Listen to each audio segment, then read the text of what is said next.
Did you take your special someone to the Super 12 this season? Or perhaps you happened to meet them on the hill? Were you struggling to know which side to go into bat for? Or perhaps you had just one too many hang-ups?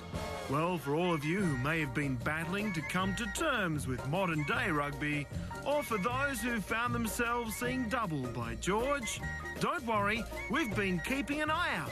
So why not take a gamble as we pick out the good, the bad and the ugly. And that's where we begin the plays of the series. These uni students at Carisbrook may have been training for weeks for their moment in the halftime spotlight, but here's one case where practice will never make perfect. What do you reckon, Wendell? There's so much in the world that I don't understand. That was strange, but surely this was the weirdest entertainment in Dunedin. OK, I get the recreation of the English being chased by the marauding Highlanders, but I must have slept through the part in Braveheart with the Penguins. There were some utterly ridiculous moments on the field too. Are they toe wrestling there? From toe to toe to cheek. And there was even some head-to-head. Mrs. Staniforth and Howlett tried it. And so did the Brumbies duo, Vickerman and Young. But nothing quite matched Leon McDonald and Corne Krieger's meeting of the minds. Ooh, it was head on head. That was the nastiest head clash of the season, but there were some other things to catch the noggin as well in season 2002. Paddy, watch out! It means, the referee's been hit in the head too. It's a referee Falcon. At least that came from the ball boy. Poor old Rhys Duggan copped one from the other side of the fence in Durban. Now watch the right of screen. Bam! A clip across the ears from a spectator. Yep, it's all fun and games till someone loses an eye. The worst landing of 2002 should have gone to Tony Brown, as he lost his footing while kicking for touch, a bruised backside, the ultimate indignity. And while we don't have footage of the winning incident, we do have the evidence. Phil Kearns doing the ultimate pitch report, only to be given up by a colleague.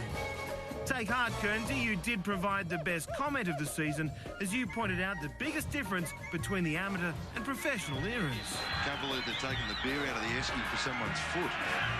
The GI should have gnomed better title went to Dion Muir as he nearly lost a daughter. I'd like to say hi to my son Caleb and my daughter Taylor. Eldon Flatley takes out the best kick of the series. After receiving attention for an injury, he had to run the length of the field for this conversion. And with the ref counting him down to his 60-second limit, he potted it, as cool as you like. Talk about pressure.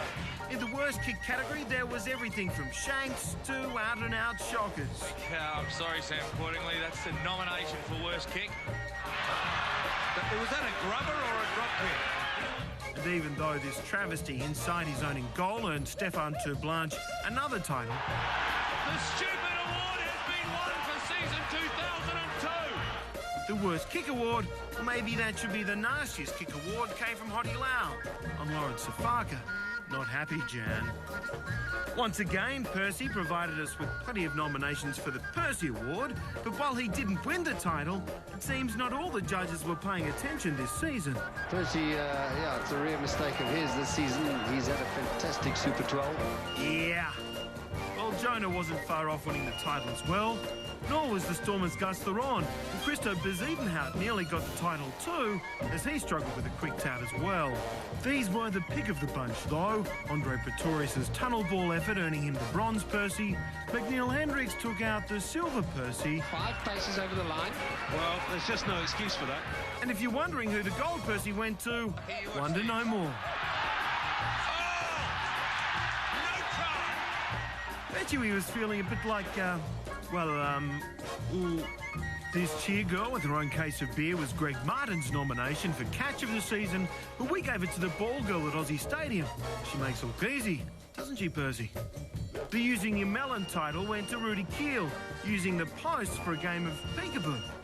To the hits of the season. Sumo wrestling without the fat guys. And if this one wasn't red on red, it may have been considered. Chris Latham's hit on Jaco van der Vesthausen was good. Latham came off the long run from the members end to pile drive Jaco van der Vesthausen. Wiley Human's tackle on Rudy Keel was even better, but forwards simply have too much power in this category. Filippo Levy giving the title and Julian Huxley's skeleton a rattle. That was brutal.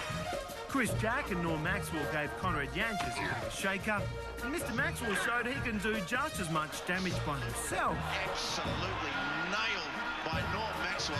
The Kiwi commentators thought this late hit by Matua Parkinson on Phil Waugh should have been a winner, but if they reckoned that one was legal, then surely this one was too.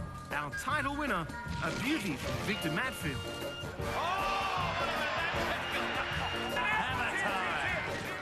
We can't leave the defensive category without showing you our try-saver of the year. Giannis Conradi denied Andrew Walker. The runner-up for the best pass of the season is Chris Whittaker. Watch closely. He makes the tackle, and Dan Herbert's boot is over the sideline in a flash. The best pass of the season comes from one of the Bulls.